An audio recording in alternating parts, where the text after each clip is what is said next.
मेरे प्यारे साथियों, आप सभी लोग कैसे हैं? आई होप आप लोग बहुत अच्छे होंगे और अपनी तैयारी एकदम बेहतरीन तरीके से कर रहे होंगे। आपके भैया का वादा है, जैसा कि आपने बोला है कि आप सर केमिस्ट्री का video, model paper, important question नहीं बता रहे हैं, इंग्लिश की वीडियो नहीं चल रही, तो अब सारी वीडियोस आपकी चलेंगी, रेगुलर चलेंगी, दिन भर चलेंगी। बस आपको अब देखिए, अब आपका टाइम पढ़ने का टाइम नहीं है, अब आपका टाइम है रिवीजन का। सिर्फ और सिर्फ आप लोग रिवीजन करिए और कुछ भी नहीं करना है। मैं यहाँ पर आपको पूरा का पूरा रिवीजन कराऊंगा। रिवीजन करने का सबसे मोस्ट इंपॉर्टेंट टॉपिक यही है कि आप लोग अपनी कॉपी में जो भी नोट्स बनाए हुए हैं अभी तक में, उसको रिवाइज करिए। और यहाँ पर जो इंपॉर्टेंट क्वेश्चंस बताएंगे ही, लेकिन जो मॉडल पेपर के क्वेश्चंस जो सॉल्व किए जा रहे हैं, उसको अपने, देखिए जैसे मैं बता रहा हूँ, तो अपने स्तर से अपने दिमाग में उसको चलाने का प्रयास करिए। ठीक, तो आपके भाई का वादा है कि आपको इंपॉर्टेंट क्वेश्चंस के साथ साथ आपको मॉडल पेपर के जितने भी मॉडल पेपर हैं, मतलब पिछले 21-22 जितने भी 3 साल के जो मॉडल पेपर आएंगे, सारे मॉडल पेपर का आपका सोल्यूशन दिया जाएगा। ऐसा कोई मॉडल पेपर आपको छोड़ा नहीं जाएगा। तो ये बात आप दिमाग से निकाल दीजिए कि सर नहीं पढ़ाएंगे। सर पूरा कंप्लीट आपको सिलेबस पूरा रिवीजन करवा कर जाएंगे। एग्ज़ाम होते होते आपको पूरा ऐसा नहीं लगेगा कि कोई टॉपिक मैंने छोड़ा हुआ है जिसका रिवीजन ना हुआ हो। ठीक, तो उसी के आधार पर यहाँ पर कुछ मैंने इंपॉर्टेंट क्वेश्चंस लाए हैं जो आपके लिए इंपॉर्टेंट है। ठीक है ना? तो क्वेश्चंस बहुत ही इंपॉर्टेंट है, बहुत ही महत्वपूर्ण क्वेश्चन है। सेलेक्टिव क्वेश्चंस मैं आपको बताने का प्रयास करूंगा, क्योंकि अगर मॉडल पेपर का पूरा क्वेश्चन मैं बताने लगूंगा तो उसमें न्यूमेरिकल छूट जाएगा, लॉन्ग वाले क्वेश्चन छूट जाएंगे, क्योंकि वीडियो बहुत लंबी हो जाती है तो आप लोग बोर भी होने लगते हैं। तो मैंने क्या किया है कि सेलेक्टिव क्वेश्चन को पहले मैं आपको बता देता हूँ, ताकि जब मॉडल पेपर को भी सॉल्व करूँ तो वहाँ पर भी आपको क्वेश्चन को समझ में आए। ठीक है ना? तो इस तरीके से आपका पूरा मॉडल पेपर ही कंप्लीट हो जाएगा और आपका रिवीजन भी हो जाएगा, और जितने भी क्वेश्चन छूट रहे होंगे उन सब क्वेश्चंस का भी कवर हो जाएगा। ठीक, तो रही बात इसकी। अब चलिए मैं आपको बताता हूँ क्वेश्चन क्या है, और इसकी पीडीएफ भी मैं आपको प्रोवाइड कराऊंगा। पीडीएफ जितने भी क्लास की पीडीएफ होगी ना, आपको यस किया स्टडी का टेलीग्राम चैनल पर जुड़ जाना है, वहाँ पे आपको सारी पीडीएफ मिलेगी। ठीक, तो रही ये बात आपकी, बहुत ही इंपॉर्टेंट है, बहुत ही महत्वपूर्ण है। चलिए क्वेश्चंस को देखते हैं। क्वेश्चन देखिए आपके पास क्या है, विशिष्ट एवं मोलर चालकता में अंतर को स्पष्ट कीजिए। क्या करना है?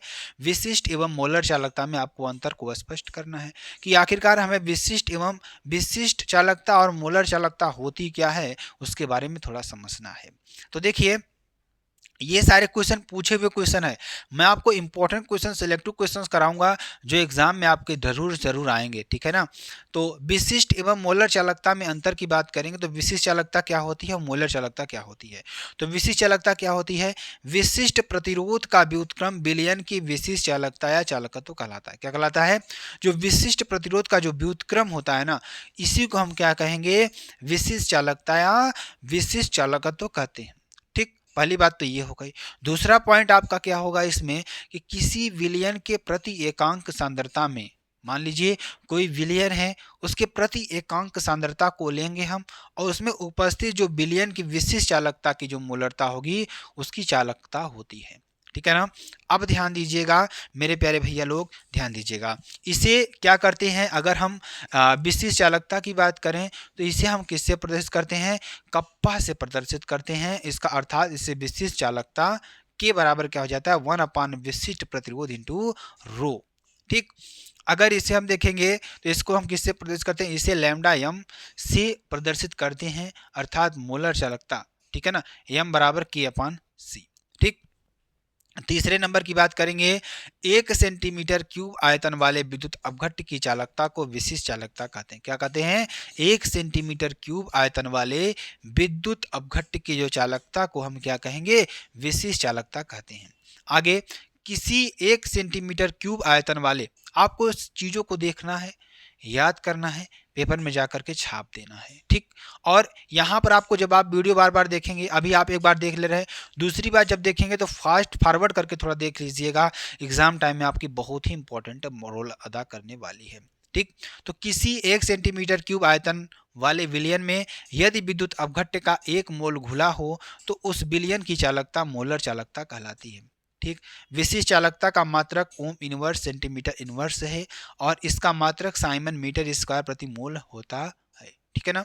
चलिए, अब हम एक क्वेश्चन और पढ़ेंगे इसमें, जो बहुत ही इंपॉर्टेंट क्वेश्चन है। क्वेश्चन क्या है कि द्रव स्नेही, द्रव विरोधी कोलायड मतलब ऐसे द्रव जो द्रव से प्रेम करते हैं वो कौन कौन से होते हैं, ऐसे द्रव जो द्रव के विरोधी होते हैं, द्रव में नहीं घुलते हैं कहते हैं। तो प्रत्येक को एक एक उदाहरण सहित आपको समझाना है, ठीक। तो इसको समझाएंगे अच्छी तरीके से, चलिए देखते हैं। तो पहले हम किसको पढ़ने वाले हैं, हम पढ़ने वाले, इसमें मैंने आपको बताया ना, मैं सिर्फ और सिर्फ सेलेक्टिव क्वेश्चंस को इसमें आपको बताऊंगा, ठीक है ना।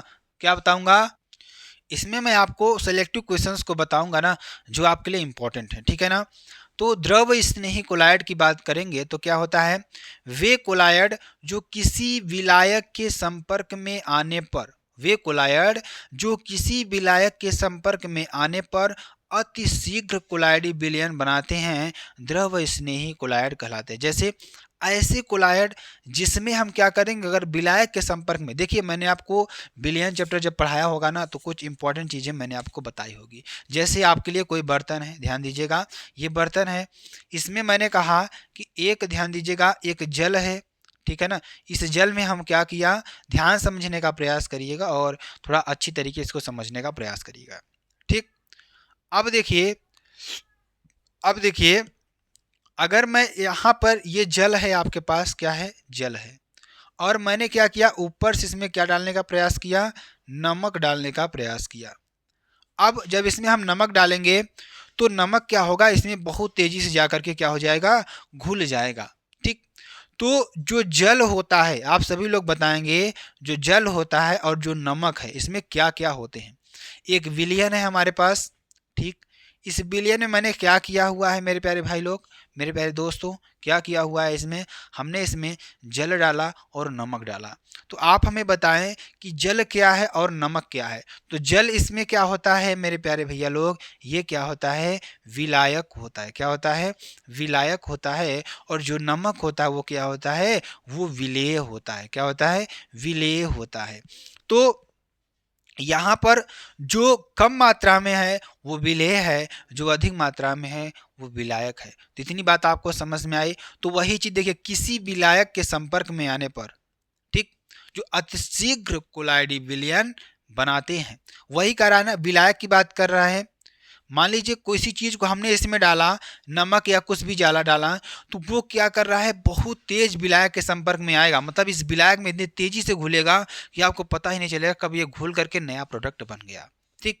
तो वही चीज कह रहा है कि संपर्क में आने पर अतिशीघ्र कोलायडी विलयन बनाते हैं, द्रव स्नेही कहे जाते हैं, जैसे जिलेटिन, स्टार्च, गोंद इत्यादि, ठीक। द्रव विरोधी कोलायड की बात करेंगे, द्रव विरोधी कोलायड क्या होते हैं आपके पास, तो वे कोलायड जो विलायक के संपर्क में आने पर, वे कोलायड क्या होते हैं, जो विलायक के संपर्क में आने पर क्या होते हैं, सरलता से कोलायडी विलयन नहीं बना पाते हैं, द्रव विरोधी कोलायड कहलाते, क्या कहलाते हैं, द्रव विरोधी कोलायड कहलाते हैं। उदाहरण तौर पर देखिए, जैसे धातु ऑक्साइड, धातु सल्फाइड इत्यादि, ये सारी चीजें आपकी हैं, ठीक है ना।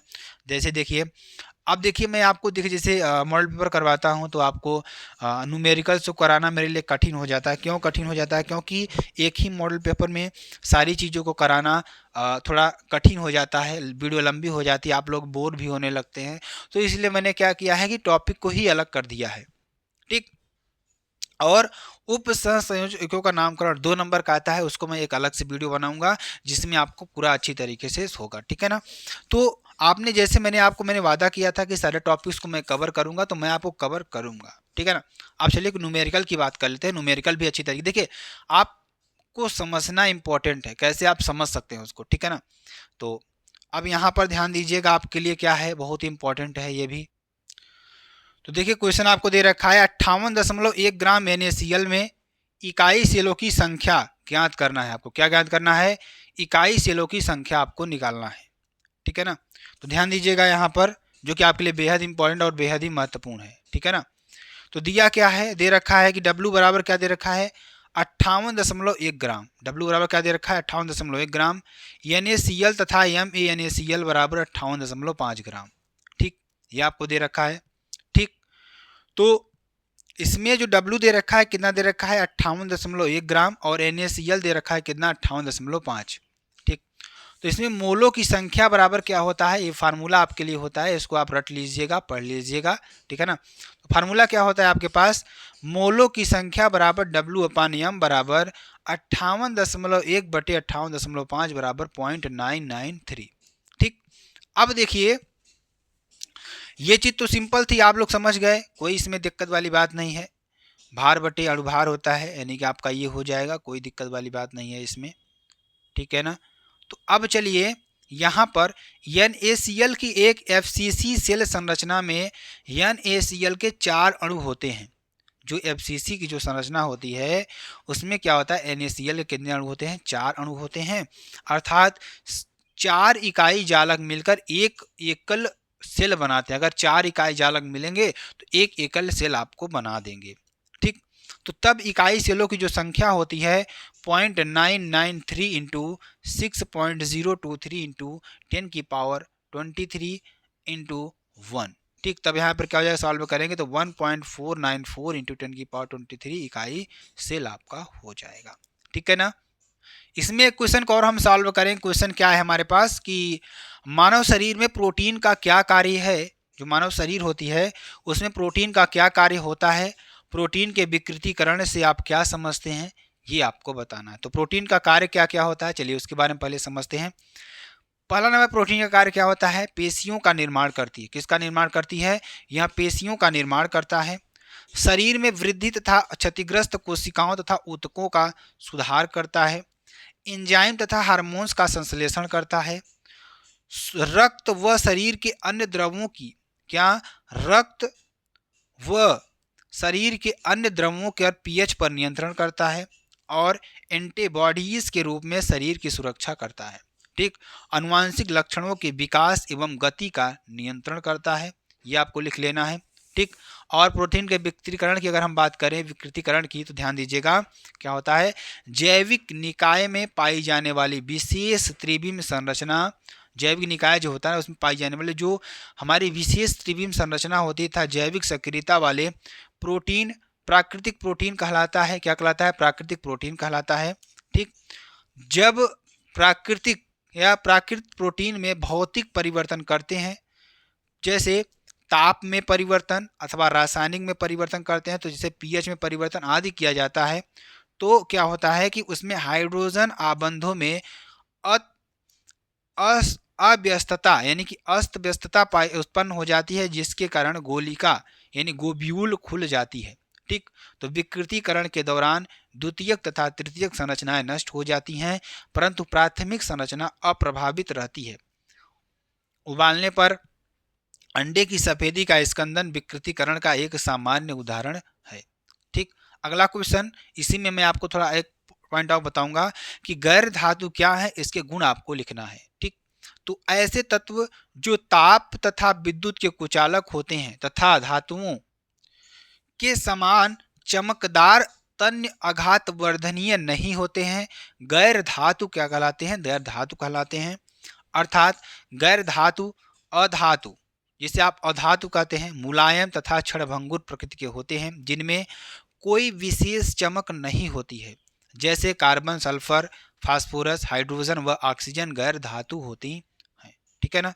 अब देखिए मेरे प्यारे भैया लोग, मेरे प्यारे साथियों, ध्यान दीजिएगा।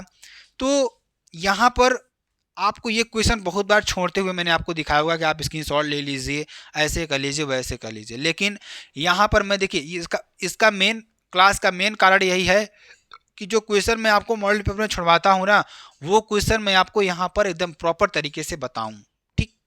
तो जैसे निम्नलिखित सेल का 298 केल्विन पर नष्ट समीकरण लिखिए। किस पर, जो सेल है ना उसका जो समीकरण है ना, समीकरण लिखना है किस पर, 298 के पर, ठीक। और ईएमएफ की गणना भी आपको करना है, तो E0 Fe की पावर 2 प्लस अपान Fe माइनस 0.44, ठीक है ना। और इसमें दे रखा है FES F की पावर 2 प्लस 0.001 मोल, और यहाँ पर PTS H प्लस 1 मोल H2S का आपका एक बार होगा, ठीक है ना। ज्ञात हमें क्या ज्ञात है, ध्यान दीजिएगा। ज्ञात है कि FES Fe की पावर 2 प्लस 0.001 m और H प्लस 1 H2 गैस आपका एक बार PTS है, ठीक है ना। अब देखिए एनोड पर जो क्रिया होगी हमारे पास ऑक्सीकरण की क्रिया होती है, जिसमें Fe जो सॉलिड होता है किसमें टूटता है, Fe2 प्लस में, और 2 इलेक्ट्रॉन ऑक्सीकरण आपका होता है। और कैथोड की बात करेंगे 2H प्लस और 2 इलेक्ट्रॉन आपका निकलेगा यहाँ से। तो यहाँ पर आपका क्या ग्रहण करेगा, तो H2 आपका गैस बनेगा जिसमें अपचयन होता है। संपूर्ण सेल की अभिक्रिया जो होगी हमारे पास FeS प्लस 2H प्लस क्या हो जाएगा यहाँ पर Fe2 प्लस H2 गैस आपका बनेगा। अगर नष्ट समीकरण की बात करें तो ये आपका फार्मूला होता है, इसको आप लिख लीजिएगा अच्छी तरीके से। ठीक, तो क्या होता है, ई सेल बराबर E naught cell minus 0.059 upon N log P upon R से। ठीक है ना, तो यहाँ आप ध्यान दीजिएगा ई सेल नॉट बराबर माइनस 0.591, यहाँ तो आप लिख सकते हैं। नीचे यन लिखेंगे और यन बराबर कितना है 2, कितना 2 आपका हो जाएगा। ठीक है ना, तो ये आपके लिए हो जाएगी। तो यहाँ पर लॉग एफ ई की पावर 2 प्लस और H plus upon F E S plus H plus की पावर 2। ठीक, ये समीकरण लिखेंगे। तो यहाँ पर क्या लिखेंगे, अभिकारक को लिखेंगे, यहाँ पर क्या लिखेंगे, उत्पाद को लिखेंगे। ठीक, ये बात समझ में आई आपको। अब ई सेल नॉट का होगा 0 माइनस इसका हम करेंगे भाग, तो क्या हो जाएगा 0.44 और माइनस 0.059 अपान क्या हो जाएगा, देखिए यहाँ पर क्या है, ई सेल बराबर क्या होगा ई नॉट सेल। तो यहाँ पर हम क्या कर देंगे, ध्यान दीजिएगा मेरे प्यारे भैया लोग, 0 से ई नॉट सेल कितना गया है, यहाँ पर अगर देखेंगे तो यहाँ पर क्या दिया हुआ है, यहाँ पर देखिए क्वेश्चन में दे रखा है कि ई नॉट बराबर क्या है माइनस 0.44। ठीक, और ध्यान दीजिएगा तो यहाँ पर रख देंगे हम इसका मान, क्या रख देंगे 0 माइनस 0.044 आपका ये जाएगा। तो यहाँ से क्या हो जाएगा माइनस 0.0591 अपान 2 लॉग 0.001 अपान 1 यानी 0.44 माइनस 0.0591 अपान 2 लॉग 10 की पावर माइनस 3। ठीक, ये आपके लिए हो जाएगा। तो इसको जब हम सॉल्व करेंगे तो 0.44 प्लस 3 इंटू 0.295 अपान 55, तो यहाँ पर सॉल्व करेंगे तो 0.53 वोल्ट आपका हो जाएगा। ठीक है ना, तो इतना आपके लिए इंपॉर्टेंट प्रश्न है मेरे प्यारे बच्चे लोग, जिसको हमने, क्योंकि सारे प्रश्न मैं करवाता हूँ, सही प्रश्नों को नहीं करवाऊंगा, यहाँ पर जो इंपॉर्टेंट प्रश्न है उनको मैंने यहाँ पर करवाया। तो अगर आपको वीडियो पसंद आती है आप चैनल को लाइक शेयर कमेंट सब जरूर कर सकते हैं। फिर मिलते हैं नेक्स्ट वीडियो में नए टॉपिक के साथ, तब तक के लिए जय हिंद जय भारत।